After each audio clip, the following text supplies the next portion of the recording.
Let's watch a video. Just let me know. Oh, let me know. The guy is legendary.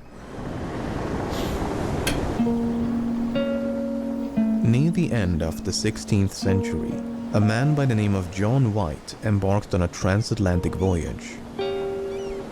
His destination was the island of Roanoke along the southeastern coast of North America. Why would they always go this way? In order to always resupply in North Africa and Haiti? On this island, White had established an English colony some 3 years before, and he was now returning to resume his position as governor. Oh, these are regular After a pancakes. long and difficult journey, White finally reached the site of the colony, only to find the more than 100 men, women and children he'd left behind had disappeared. A secret message carved into a tree was one of the only clues left behind at the site. Before White had a chance to conduct a more extensive search, the ship returned to England, and in its wake, it left a mystery. What happened to the Lost Colony of Roanoke? Oh shit. Sounds already like a movie. There should be like a movie. Before we can tackle the Lost Colony, we first need to understand the events leading up to its disappearance. The story begins in 1584, when 2 ships sailed across the Atlantic to scout for a suitable location for the planting of the first permanent English colony in America. In mid-July, they made landfall on a string of barrier islands known as the Outer Banks. The English quickly developed friendly relations with the local Native Americans and were soon invited to their village on Roanoke Island. After about a month, the scouting expedition returned to their ships and sailed back to England. I mean, already the first thing you will think of, the natives killed them, right? Upon the expedition's return in late September, the man in charge of the enterprise, Walter Raleigh, immediately began preparations to plant a permanent colony somewhere along the Outer Banks. Raleigh was soon thereafter knighted by Queen Elizabeth I, and the new land was to be named Virginia in honor of the Virgin Queen. In April of 1585, a fleet of 7 ships departed England with a complement of roughly 600 men and loaded with enough provisions to sustain the colony for about a year. The fleet reached the Outer Banks at the end of June, but was soon faced with a crisis. Navigating the waters of the Outer Banks can be notoriously treacherous, as indicated by these sinking ships. And when the flagship passed through one of the shallow inlets, it struck a shoal and was nearly destroyed. Oh shit. As the flagship carried the bulk of the provisions and most of it was now spoiled by seawater, the scope of the colony had to be dramatically reduced. About 100 men, far fewer than initially intended, were stationed on Roanoke Island, and with the natives' approval, they began construction of what was to become the Roanoke colony. The island was primarily chosen for its strategic value. It provided quick access to the ocean while still making the colony invisible to Spanish patrols. You see, Spain had already colonized and laid claim to much of what the English now called Virginia, so they had to be careful not to attract any unwanted attention. Imagine you're such a virgin, they're naming a whole swathe of land about you. If I ever find land on Mars, I'm gonna call it No Mountain Too Tall. A second wave of supplies and reinforcements was expected to arrive before the winter, but unbeknownst to the colonists, the resupply mission had been countermanded by the Queen to deal with more pressing concerns back in England. As such, once the colonists ran out of food, they had to rely on the generosity of the natives. However, the natives only had so much to spare and struggled to meet increasing demands by the colonists. This over-dependence quickly began to strain their relationship. Kinda crazy how often the natives have saved the settlers, and in the end, they murdered them, took their land, and gave them a bunch of casinos, bro. Meanwhile, people had begun to notice a disturbing trend. Every time the English visited a Native American village, many of its inhabitants would inexplicably collapse and die. The natives believed the English could kill from a distance by shooting invisible bullets, and they were not too far off. While unknown at the time, the English were carrying deadly pathogens to which the natives lacked immunity, and thus an epidemic was unwittingly unleashed upon the indigenous population. Wow. The 2 leaders back on Roanoke, Colonial Governor Rolfe Lane and Indian Chieftain Wingina, eventually grew so suspicious of one another that cohabitation was no longer possible. Wingina decided to remove his people from the island and retreated to a larger village on the mainland. Meanwhile, Lane came to believe that Wingina had formed an alliance with other tribes and that they were plotting to launch an attack against the colony. Whether he was paranoid or not, Lane decided to take preemptive action. On the 1st of June 1586, Lane and his men made their way to the mainland village and massacred its people. One of the Englishmen chased after and decapitated Wingina, and his head was later impaled outside. That is some savage fucking shit, bro. That is fucking savage. Holy crap. That's brutal shit. Of the colony. They must have killed the women and children. Jesus. A week later, a large English fleet commanded by the renowned sea captain Sir Francis Drake dropped by the Outer Doesn't that Banks guy on its become way a back to crazy England. pirate later? Given the lack of food and violent clashes with the natives, it was decided to abandon the colony. The colonists were hastily evacuated off the island, and then after 9 long months, they all returned home. All except 3 who were not located in time for the evacuation, and so the fleet left them behind. What a great movie this will be. And then these 3 main characters, fucking Adam Driver, they come home and everybody is gone. Oh shit. They were never heard from again. And then they have to survive. If the scouting expedition of 1584 had been a resounding success, the colony of 1585 was a categorical failure. Relations with the Native Americans had completely fallen apart, the severe lack of food had made life miserable, and they had failed to track down rumored sources of gold and... Bro, if I was the whitest, cheesy white Englishman ever, arriving at the shores and I see my first ever brown queen of the Native Americans, I would have joined them instantly, man. Where's Tommy? Is he not cutting wood? What, he lives with the Indians now? What? Copper, which could have made the fall for the Indian beauty very, very fast. In spite of all this, at least one man was eager to return. His name was John White. White was a painter and artist by trade, and many of the maps and sketches that you've seen so far were either drawn by him. Interesting how they built villages. I never thought about that. A circle with one opening. I never... Or based on his work.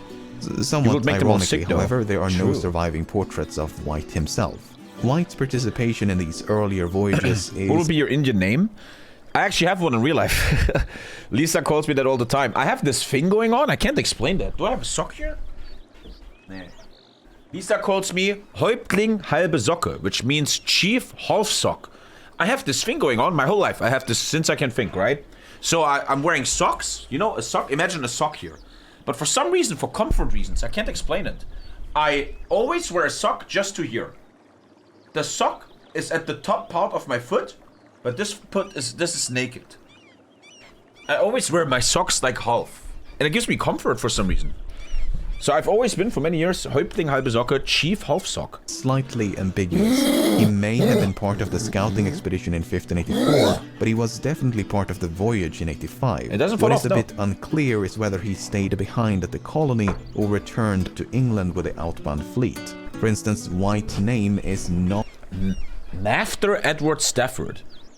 These cool names, man. John Cage, Thomas Parr, John Taylor.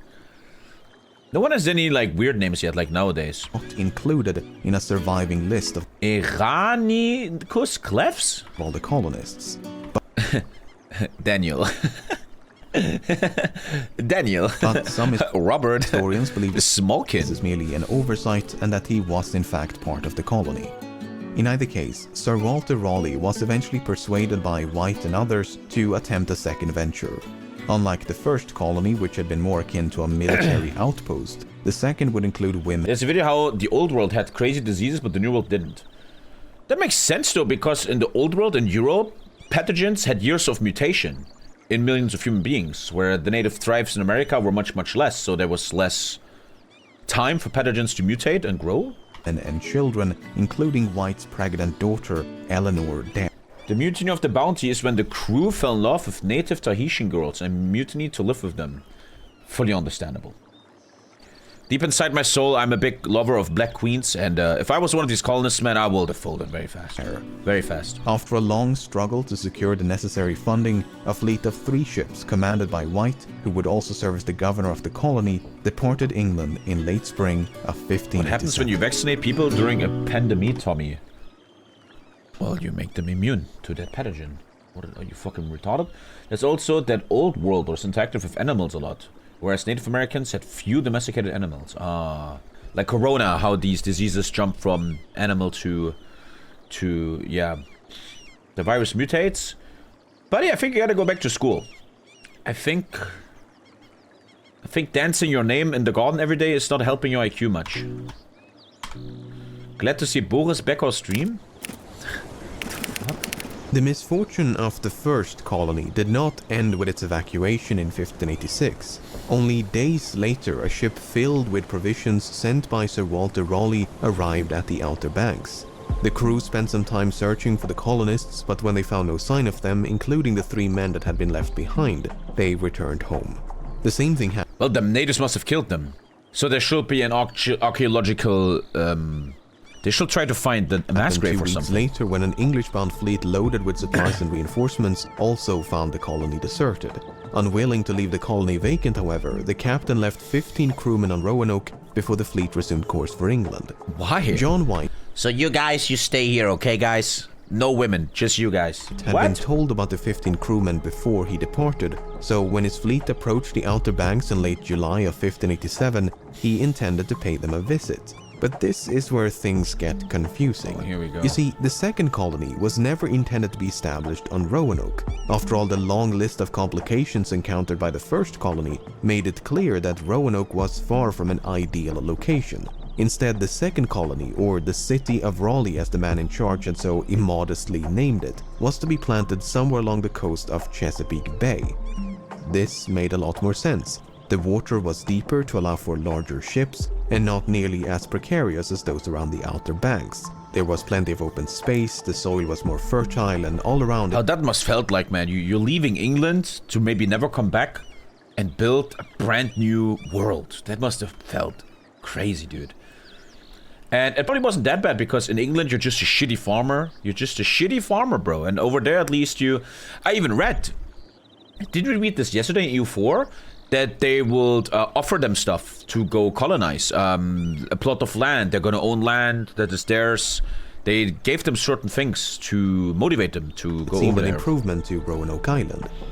But the fleet's Portuguese navigator, Simão Fernandes, had other plans. Fernandes had also been the navigator of the 2 previous expeditions and was a far more experienced sailor than White. So even though White was officially the captain... 80% of them died? Shut up, that's not true. You show me a statistic that 80% of the first settlers died. Fuck off, there's no way. It seems much of the crew respected the authority of Fernandes. As such, when Fernandes decided to ignore the plan about Chesapeake Bay, and instead simply... Most colonists were criminals and shit? Maybe they sent all the mentally ill, and that's why the USA is so fucked up right now? Dumped the colonists on Roanoke, White did nothing to challenge his decision. The rest of the crew quickly fell in line, Heretics and criminals were often sent. Everyone disembarked for Roanoke. Upon reaching the abandoned colony, there was no sign of the 15 crewmen they had come to assist. Instead, they found a pile of bones that appeared to be the remains of one of them. White suspected the men had been attacked by vengeful Indians, and any doubts he might have had were soon to be raised. After only a few days on the island, a colonist by the name of George Howe was attacked by a group of natives who pelted him with 16 arrows before caving in his skull with a wooden club. There's this movie I want to watch called Bone Tomahawk. That reminds me of that. Brutal, yet But they deserve it. You were brutal to them. This is how you create a hate, right? You fuck them up, now they fuck you up, man. unmistakable message. The English were no longer welcome on Roanoke. Even so, the colonists were not without allies. You see, when the scouting expedition returned to England in 1584, 2 Native Americans named Wanchese and Manteo were brought along with them. Wanchese was from Roanoke, while Manteo was from a neighboring village on the island of Croatoan.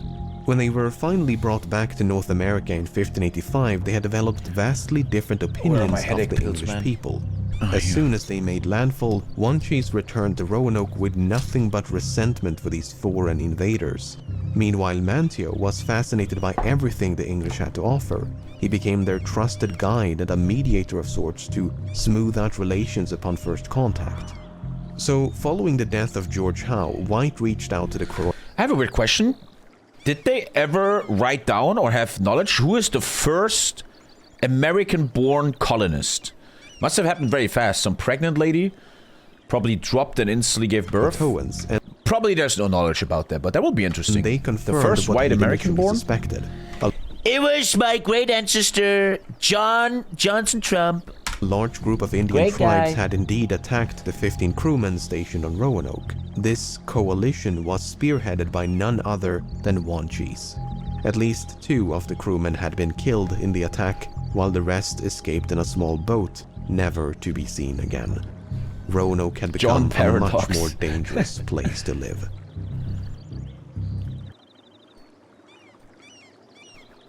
The starving times refer to winter 1609-1610, when about 3... Well, but now you're referring to a starving time. But what you said earlier is that 80% of colonists died. You gotta be careful of that, Piscotixel. In university, I will now give you a red line. Come on, man. Okay, there was a famine that killed people. But you indicated, with how you wrote it, that since the beginning everyone fucking died. Simão Fernandes remained anchored near the Outer Banks for about a month before he decided Watch to your return wire, to Tommy. England. Sorry. No, you seem like a bit of a moron. In the Talking about meantime, vaccines the and shit. colonists had grown concerned about the don't wanna talk to you. long-term survival of the colony. If the colony were to be truly self-sufficient, they argued, they would require more people. They were the colonists, and though. XD. The 80% death rate applies to a time, though, in 1610 to 1620, and not before that, like at the moment. more food. As such, they implored Governor White to return to England with Fernandes so that he could bring back supplies and restock the colony. White was initially hesitant to leave as he feared he'd be accused of desertion if he returned to England alone. Not to mention he would have to abandon his daughter, who had recently given birth to a daughter of her own, named Virginia, on this remote and precarious island. Imagine being But born in there, time, man. he was persuaded to go. How weird. And as the fleet departed in late August of 1587, he could not have known he would never see any of them again. Damn. What a harsh time back then. Jesus. Charcoal or gas grill? Electro, man. After a long and difficult voyage, John White returned to a country at war. By orders of the Queen, no ships were to leave England until the threat of a Spanish invasion had passed. This was bad news for White, and his best efforts notwithstanding, he remained trapped in England for 3 long years. Liberals and electric grills. A big issue is that I'm sick. A big issue is that many people call themselves grill masters. They know how to barbecue, yet they don't even understand how charcoal works. Many people use charcoal for their grill, but don't even understand you have to wait till they're fully white. If there's any blackness left, it is proven by studies that the cancer risk, because bad chemicals are going into your meat, are massively rising cancer risk. People don't even understand how to really use charcoal. I will outgrill you easily. Oh, you have no chance. No chance. It was not until the spring of 15... You probably keep your charcoal black and put beer over it for even more cancer. And then you have a little skirt that says Grillmeister. Yeah. With the help of Sir You know Walter shit Raleigh, about barbecue. that I'm gonna White show you, finally man. I'm managed gonna to show you. passage in a convoy bound for America. Alter, I'm fucking dying over here, chat. Holy fuck. I don't feel too good. Oh, I don't feel too good. What the fuck? What? No, go away. I'm looking for... Look at that, man. That's how you grill, man. Look at that. You don't just put shitty meat on it that's like 2 fucking euros, man. No. Organic chicken wings. By the way, here's how I'm shitting on you. Here's how I destroy 80% of chat already. Self-marinated. I made my own marinade. You guys couldn't even do that. You buy little plastic meat from fucking Hungary and that's what you call grilling. The greens. Fucking greens, man. Asparagus, corn, zucchini with oil and salt. I put lemon over it and not fucking beer. You have no chance. I will destroy all of you in a barbecue off. Easily. Easily. Upon reaching the Outer Banks in mid-August, plumes of smoke appeared to emanate from Roanoke Island. 2 boats were quickly dispatched and the crew fired the ship's cannons to make their presence known. The men could see a great fire as they approached the island, but White never clarifies whether it was natural or lit by people. Once ashore... Beer on meat is so goated. Is there studies showing using beer on a hot grill increases Cancer risk?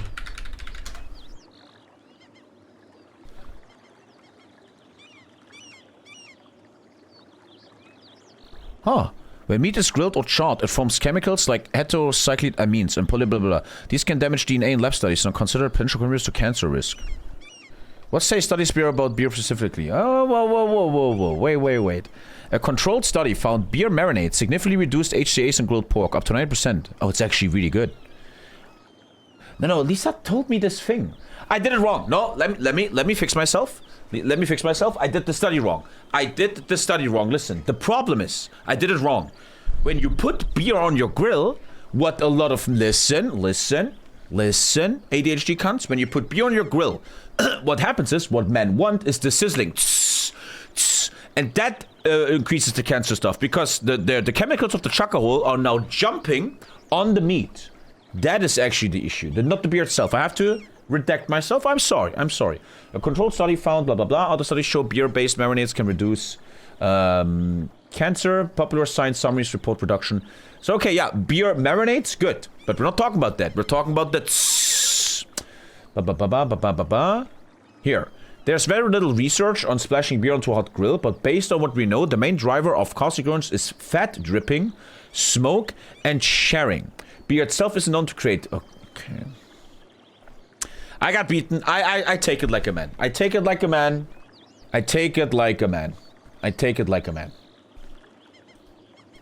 Get it out. I lost. I believe this from the bottom of my heart. I take everyone in chat, and we're all next to each other in a big Squid Game. Mr. Beast. Everyone can spawn in. Everyone gets the opportunity to buy all the ingredients for a barbecue. You can buy the grill, everything. And then every one of us has to grill and give it to Mr. Beast and a jury. I think I will be in the top 20%, 1000%, 100%, 100%, 100%. 5 looted chests. Yep, come shop, I will annihilate you. I will utterly annihilate you. There was no trace of the roughly 115 colonists, nor the small... Well then, I urge you, you pussies, to go to the RL photo channel and post your barbecue pictures. Go ahead. Go Google some. Go ask your dad for help. Show me your barbecue. It's probably just 4 pieces of meat. No sauces, no good marinades. It's dry, no veggies, nothing healthy.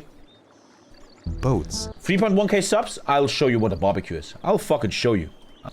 You gave up cause no anchor? Probably intelligent. While an unsatisfying conclusion, it seems relatively safe to assume the Lost Colony of Roanoke simply relocated to the island of Croatoan. Case closed? Well, not quite. You see, while explaining the meaning of the inscriptions, White revealed another interesting yet puzzling detail. With a single sentence, White explains that before he left in 1587, the colonists were preparing to move 50 miles into the mainland. While Croatoan is about 50 miles south of Roanoke, it's also an island, distinctly not part of the mainland. As such, this lone sentence introduces, if but a modicum of doubt... By the way, is Roanoke in the game, I wonder? Virginia? Not really, right? It's too small. Where will they even be? Delaware Bay? Okay. I guess it's somewhere... Ah, wait. Is it like here? Roanoke, yeah! Roanoke. These are the ones that killed them. I'm gonna fucking murder them, don't worry. To White's version of events. Perhaps Croatoan was not Hide their your wallet, intended Ludi is here. destination after all. If so, what's the time in where Japan? could I they will have think 6 gone? p.m.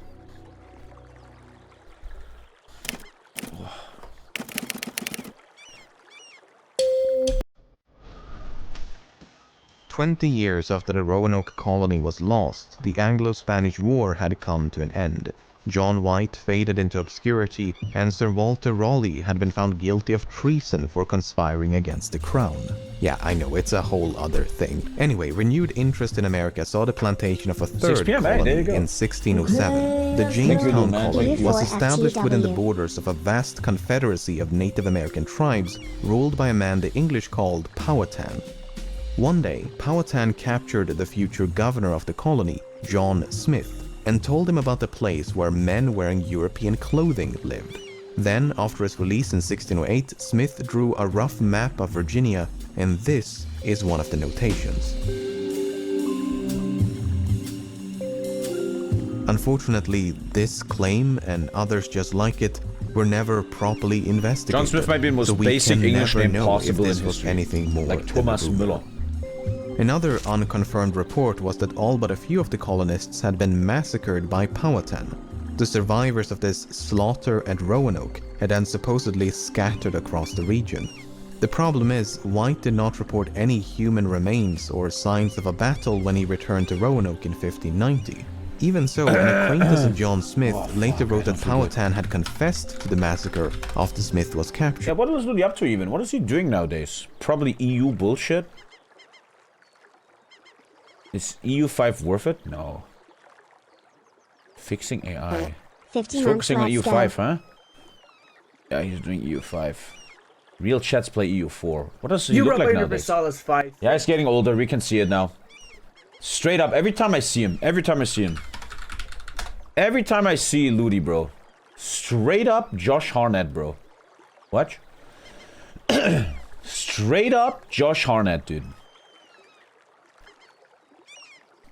Look at this. Like Josh Harnett's retarded younger brother. One guy made YouTube, one guy went to Hollywood. Look. That could be you, Ludi. Dude, they actually have the same beard. Look at that shit. The fuck? I don't see it? Yeah, you're stupid. Smith himself, however, makes no mention of this alleged confession, and he was not exactly known to shy away from embellishment. Pocahontas. Other reports included sightings of Native American children with unusually pale skin and blonde hair, which led many to suspect they could be the descendants of the lost colonists. What they had no way of knowing at the time, however, was that albinism is far more prevalent among Native Americans than Europeans. A more solid lead emerged a full century later when the English explorer John Lawson made contact with a tribe known as the Hatteras. The Hatteras occupied the same land as the Croatoans, but the island was now much larger and known as Hatteras Island after a storm had closed one of the inlets. The Hatteras explained to Lawson that some of their ancestors had been white and able to read. Several members of the tribe also had grey eyes, a unique trait of the Hatteras according to Lawson. They also spoke of a local legend about a ghost ship, which they referred to as Sir Walter Raleigh's ship. Hearing all this, Lawson grew convinced the Hatteras was in fact the descendants of the lost colony. Much like John White, Lawson believed the colony had been relocated to Croatoan, and over time the two peoples had become one. Okay, so we now have two sources over a century apart arguing for the same version of events. John White says they went to Croatoan because carvings, John Lawson says they went to Croatoan because grey eyes and ghosts. Not the most decisive evidence perhaps, but it does make for a compelling argument. Following Lawson's encounter with the Hatteras in 1701, nothing of significance would be uncovered for centuries. That is until the late 1930s when a series of peculiar stones suddenly brought the mystery back to life. The stones had been inscribed with messages supposedly written by Eleanor Dare, the daughter of John White. Unfortunately, they all turned out to be fake. Well, all except the first stone, whose authenticity remains in doubt. This stone features a message from Dare addressed to White in which she describes the tragic death of her husband and child. The composition of the stone makes it well suited for inscribing a message, but a poor choice for a forger, as they would have had to chemically age the fresh markings to match the weathered surface. It would not have been impossible, but quite difficult to do so in the 1930s. On the other hand, the man who supposedly found the stone was never heard from again, and the precise location of its discovery was conveniently kept secret. The credibility of the writing is equally contested, and there's just no consensus on what to make of it. Modern archaeological research has also been plagued by uncertainties. Excavations at Roanoke have mostly confirmed the presence of a 16th century English colony, but have done little in the way of determining its fate. Meanwhile, excavations on Hatteras has yielded a mix of Native American and European artifacts, including the hilt of a light sword, but nothing that can be definitively linked to the lost colony. To make matters worse, much of the evidence may now be underwater due to centuries of shifting sands and erosion of the islands. It was partially out of frustration for this lack of progress that researchers made a remarkable discovery in late 2011. While inspecting White's map of Virginia, a member of the first smaller four-pointed star enclosed by two concentric squares has been painted with invisible ink on top of the patch. This symbol can even be faintly discerned with the naked eye, meaning it's been hiding in plain sight all along. Finally, this fort is situated on the mainland, approximately 50 miles west of Roanoke. Roll the credits. Roll the credits. But why would he hide it? Site X. The location of the concealed fort was quickly named Site X in reference to the expression X marks the spot. While the fort itself has yet to be found, presuming it was ever built, archaeological digs have uncovered a few items of interest. Fragments of pottery and bits of metal are indicative of an English presence, but much like the findings on Hatteras, an indisputable link to the Lost Colony has yet to be established. That being said, the research is still ongoing, and the smoking gun, whatever it may be, will perhaps have been found by the time you're watching this. Presuming this is the intended location for the city of Raleigh, one has to wonder, why was it concealed with a patch? Tempting as it may be to envision some elaborate conspiracy, there is a very simple explanation. Remember how in 1608 John Smith sent his rough map of Virginia back to England? Well, this is not the original map, but an illicit copy. A copy made in secret by the Spanish ambassador and covertly passed along to the King of Spain. So England had good reason to worry about sensitive information, such as the location of a fort, being intercepted by enemy spies. Another example is how the colony on Roanoke was concealed through omission. We still don't know the precise location or layout of the colony because it was never indicated on any of the surviving maps. While it continues to be a source of aggravation among historians and archaeologists, this secrecy did serve a purpose as it prevented Spain from ever finding the colony. In fact, Spain continued to search for the colony long after it was lost, so it's unlikely they had anything to do with its disappearance. Like when On the other anyone was hand, scared if of the fort Spain. was never built, the patch may be precisely what it was always assumed to be. Nothing more than a correction. Then again, the near invisible symbol drawn on top of the patch strongly imply concealment as opposed to a simple revision. After going through all the available evidence, this is what I'm thinking. So John White left Roanoke in 1587. When he failed to return, the colony was split into two groups. One decamped for Site X, while the other went to live with the friendly Croatoans to await the governor's return. That must be cool though, man. You're just being welcomed by a bunch of Native Americans and you start living with them? That must be fucking cool. Could be a cool movie, man. Could be a cool movie. The region is known to have suffered a severe drought just after White left, so the relocation may not only have been motivated by diminishing supplies and hostilities, but also by a lack of No, you eat them, if you know what I mean. Come on, Ludi. And crop You're a fucking colonist over there in Japan. As years turned into decades, the colonists may have started families with, and thus become inseparable from, the indigenous people amongst whom they lived. It's Not only would this anti-American, what explain the Maga say. disappearance, but also the Croatoan inscription, the 50 miles into the main, as well as the grey eyes of the Hatteras. While I'm still leaning towards it being fake, I do find it interesting how the Dare stone was supposedly discovered just a few miles north of Site X. After all, if you're a hoaxer and you want to convince 1930s America that this stone is genuine, why claim you found it so far away from Roanoke? One should also keep in mind that much of the evidence relies solely on the words and paintings of one man. Parts of White's account could easily be a misinterpretation or exaggeration, so depending on what evidence you regard as credible, other solutions are equally plausible. For instance, some believe the colony went ahead with the original plan and relocated somewhere along the coast of Chesapeake Bay. Others believe they were all lost at sea after a failed attempt to return to England. But these solutions are about as helpful as saying the colony vanished into thin air.